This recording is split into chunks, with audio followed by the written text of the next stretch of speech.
Alright, as we continue our mission here on Hog Wars, this is, I don't know, we're into the second week at this point. We do have a feeder, and the whole goal on this feeder is we're going to replace some of the components on it today, get it back up and running, and maybe try to get them to coming over here also. There's actually a deer.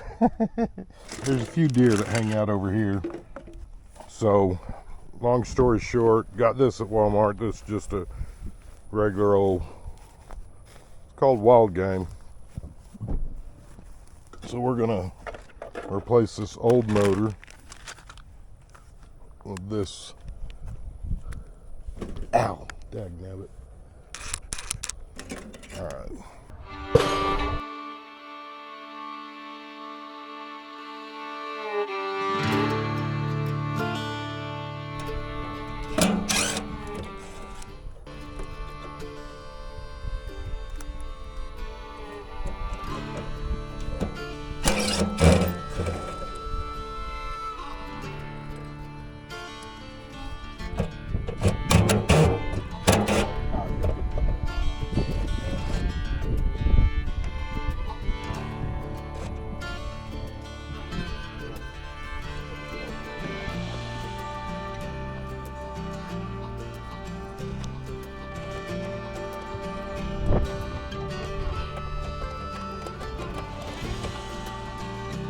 Open it up.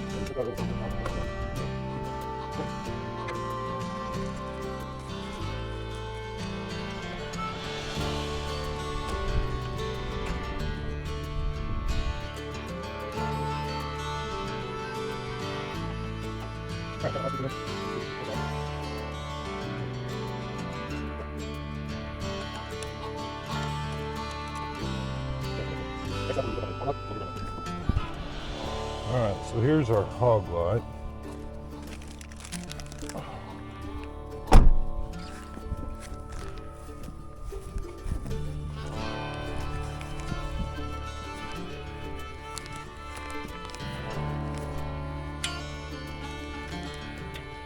Like that, maybe.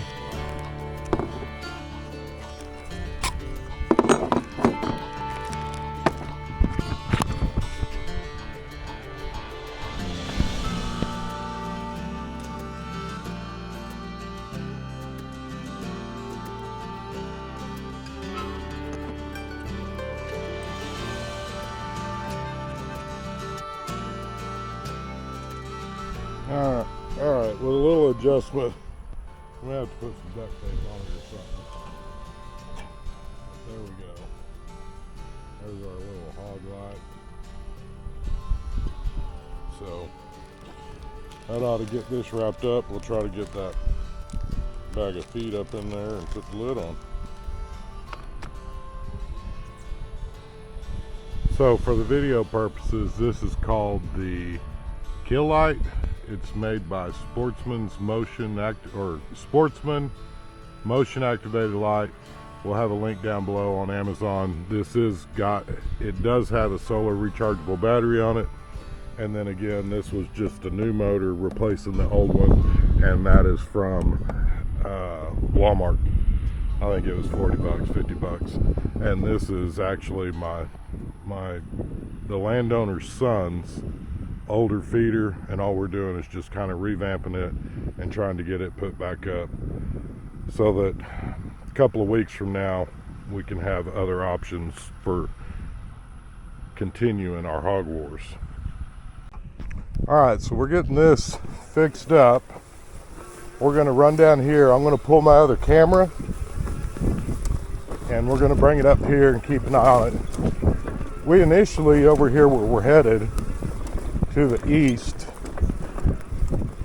we had some hogs were tearing that up down there as well, and since I basically fed them for a week straight, the only thing going in there and eating was the deer, which is good for us.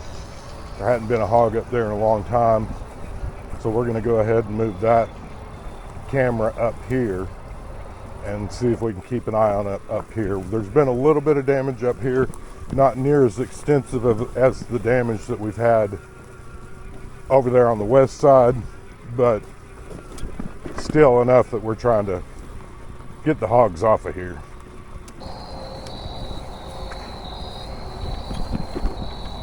But you can feel how rough this is. That's all hog damage. Just over the last couple of years. I would estimate over the last week since we've started this Hog Wars process, those hogs over there in that west pasture have destroyed over 1.5 acres in less than 5 days' time, basically. I mean, they're destructive. They're tearing up stuff. If you guys have ever tried to sprig a property with Bermuda, number one, it ain't cheap. And then to get it established, by the time you put that much fertilizer, the lime, and get your soil right, it gets expensive. And you can see all this damage right in here. All this through here.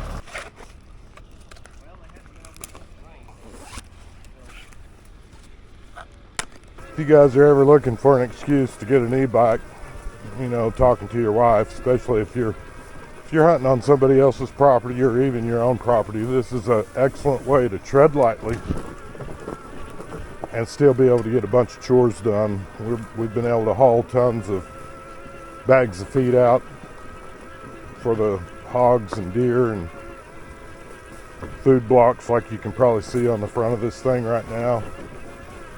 And it's just a really wonderful way to quietly get around, not to mention when you get ready to go set up your stand or whatever else. I'll show you guys how I've got this thing set up with the tree stand tied on the back. It's actually the saddle stuff because we're going to be hunting out of the saddle again tonight. I don't think we're going to see anything tonight as far as hog wise, because we were successful last night. Be sure you guys, if you guys like that kind of stuff, we'll have that video posting here soon as well, with some successful hog hunting.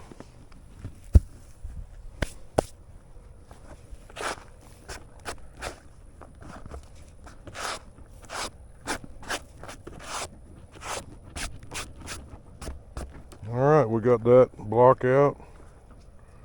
We're gonna go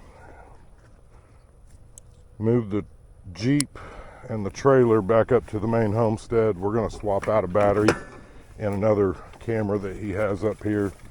We'll swap that out, and oh, I need to put this camera out that we've got on.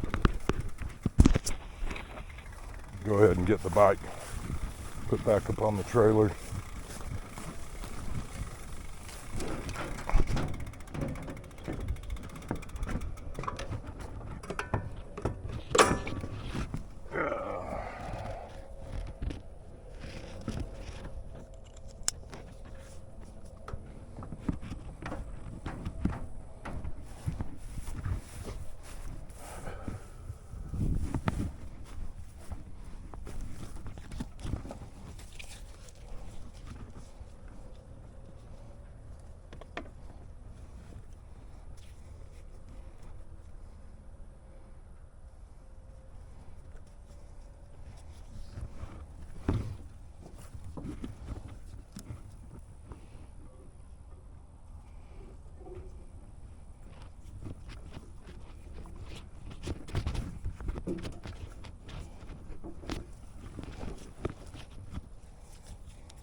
Got this down to a science. I'm basically tying it up just like you would a motorcycle, and if you get into the habit of starting on this side, undoing your right hand side, you can loosen it up.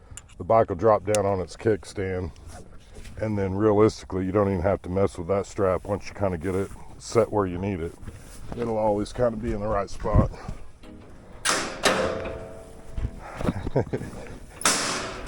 Any of you guys that watched our other channel know I dumped a brand new motorcycle off the trailer. The strap broke, so make sure you got good straps.